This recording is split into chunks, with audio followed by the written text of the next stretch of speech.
स्वर्गाचे जिने उघडले दार, तीच सावित्ली आज जगाची शिलेदार, तीच सावित्ली आज जगाची शिलेदार. सर्वांना माझा नमस्कार. मी शिवण्य प्रवीण पाटील, इयत्ता दुसरी अ ची विद्यार्थिनी. आज 3 जानेवारी क्रांतीज्योती सावित्रीबाई फुले यांची जयंती आहे.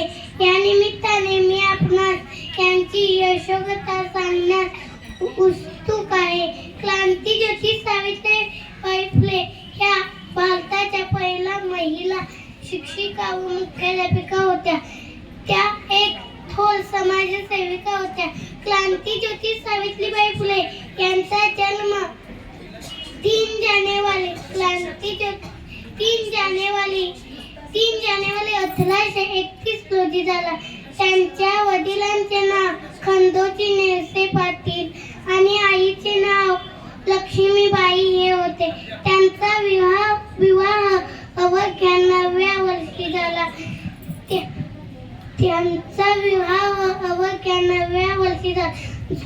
ज्योतिबांनी सावित्रीबाईंना लिहायला व वाचायला शिकवले.